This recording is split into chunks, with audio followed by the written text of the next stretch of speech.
एक शाम प्राची टीवी पर सीरियल देख रही होती है। तभी उसकी सास वहां आती है।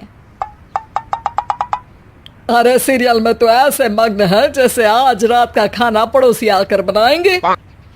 मुझे पता ही नहीं था आपने अपने बेटे की शादी पड़ोस में भी की हुई है। हैं? मतलब? मतलब इस घर में सारा काम बहू ही करती है, आप तो सिर्फ खर्राटे मारती हैं। अच्छा जी, फिलहाल तो तुम आराम फरमा रही हो, चलो जाओ, ये मेरे टीवी देखने का समय है। आहा, इसीलिए मुझे भगाया जा रहा है। सॉरी, अब तो बिल्कुल नहीं जाऊंगी। प्राची की इस बात पर दोनों सास बहू के बीच टीवी रिमोट के पीछे बच्चों जैसे छीना झपटी शुरू हो जाती है, जिसके बीच श्लोक भी काम से घर वापस आ जाता है।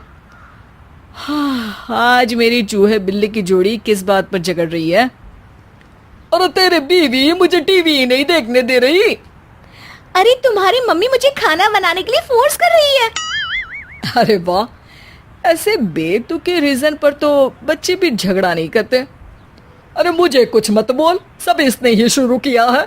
हाँ हाँ, जैसे आप तो बहुत दूध की धूली है ना। अरे बस, दोनों चुप। प्राची जाओ, खाने की तैयारी करो। और माँ तुम छोड़ो, तुम्हें क्या बोलूं, शांति से अपना सीरियल देखो, मुझे दोबारा लड़ने की आवाज सुनाई नहीं देनी चाहिए। ऐसा बोलकर श्लोक वहां से चला जाता है, जिसके पीछे पीछे प्राची भी कुछ न कुछ बड़बड़ाते हुए रसोई में चली जाती है। हाँ हाँ, सासू जी को तो कुछ बोलेंगे ही नहीं, बस मुझ पर ही हुक्म चलता है, खाना बनाओ, जैसे मैं इनके घर में खाना बनाने के लिए आई हूँ। इसी तरह शाम बीतती है और रात को श्लोक और प्राची की सास खाना खाकर सोने चले जाते हैं, लेकिन प्राची गुस्से में कुछ खाए बिना काम में ही लगी रहती है। इस घर में किसी को घंटा फिक्र नहीं पड़ता मैं खाऊं या भूखी रहूं। प्राची कुछ देर के लिए रसोई से बाहर जाती है और जैसे ही वापस आती है तो वहां दूध का भरा ग्लास देखकर हैरान रह जाती है। फिक्र पूरी है, बस दिखाना नहीं है। प्राची दूध पीकर सोने चली जाती है और अगली सुबह एक बार फिर सास बहू का कार्टून नेटवर्क स्टार्ट हो जाता है। ये तुमने ही किया है। अरे अजीब जबरदस्ती है, मैं बोल रही हूँ मैंने कुछ नहीं किया। दोनों ने मिलकर पूरे घर को पागल खाना बनाया हुआ है। यहाँ कोई नॉर्मल इंसान तो रह ही नहीं सकता, इसीलिए अब पड़ोसी क्या रिश्तेदार भी घर आने से कतराते हैं। और सुन बेटे, तू भी चंगा, तेरी माँ भी चंगी, तेरी बीवी भी चंगी, रिश्तेदार। हाँ जी, आपको नहीं पता क्या, गंगाधर ही शक्तिमान है, रिश्तेदार ही। हाँ हाँ, बस समझ गया। कभी जानवरों जैसे लड़ेंगी तो कभी जुगलबंदी करेंगी। भाई मैं आप दोनों के बीच में नहीं फंसना चाहता। सास बहू की इस मन मौजी जोड़ी से परेशान होकर श्लोक अपना सिर खुजलाता वहां से चला जाता है। चलो अब मैं भी कीर्तन में जा रही हूँ।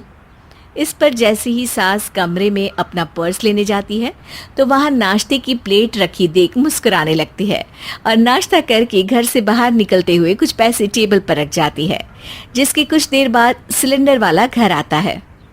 ओ मुरी मैया, मैं सिलेंडर के बारे में तो बिल्कुल भूल ही गई थी। घर खर्च के सारे पैसे भी मम्मी के पास है और श्लोक से बोला तो उल्टा 4 बात सुनाएंगे।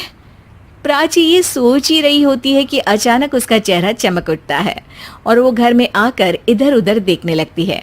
तभी उसकी नजर टेबल पर रखे पैसों पर पड़ती है, जिन्हें वो सिलेंडर वाले को दे देती है। ये सब श्लोक देख लेता है। अच्छा बेटे, इतना बड़ा घोटाला, सबके सामने मैं तेरी दुश्मन और पीठ पीछे तेरी मेरी यारी। इस पर श्लोक एक प्लान बनाता है और शाम को सब एक साथ बैठे होने पर बोलने लगता है। माँ, तुम दोनों की बहुत लड़ाई होती है, इसलिए मैं सोच रहा हूँ कि प्राची को उसके घर छोड़ाऊं, इससे वो भी खुश रहेगी और तुम भी। अचानक श्लोक की ये बात सुनकर सास बहू शौक से उसकी तरफ देखती हैं। अरे ऐसे कैसे घर छोड़ाओगे, मुझे कहीं नहीं जाना। अरे तुमने बोला नहीं पर मैंने सुन लिया, तुम्हें मम्मी के साथ रहना अच्छा नहीं लगता, मुझे पता है। अरे वाह, अरे जब बहू खुद कुछ काम बोले तो वो तुझे सुनता नहीं, और अब जो इसने बोला ही नहीं वो तू समझ गया। जब उसे नहीं जाना तो फिर जबरदस्ती क्यों कर रहा है? अच्छा, फिर आपको मौसी के घर छोड़ाता हूँ, बस अब आप दोनों एक घर में एक छत के नीचे नहीं रह सकती। मैं इस टॉम एंड जेरी की जोड़ी को और नहीं झेल सकता। है? ऐसे कैसे नहीं रह सकते? तुम्हें इतनी दिक्कत है तो तुम्हारा बोरिया बिस्तर पैक कर देती हूँ, लेकिन मम्मी जी कहीं नहीं जाएंगी। बिल्कुल यही सुनना था मुझे। अगर दोनों में इतना ही प्यार है फिर हर वक्त ये लड़ाई का नाटक क्यों करती हो?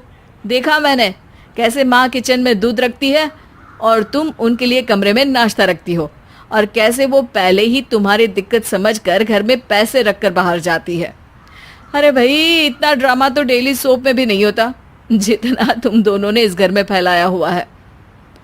तू हमें टॉम एंड जेरी बोलता है ना, तो याद कर वो दोनों भी एक दूसरे को बाहर वालों की बुरी नजर से बचाने के लिए हमेशा सबके सामने लड़ते थे, लेकिन अकेले में दिक्कत के समय मदद भी तो करते थे।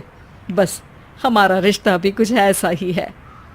और वैसे भी अगर सास बहू में तू मैं नहीं होती तो दुनिया वालों को कहानियां कैसे मिलेंगी?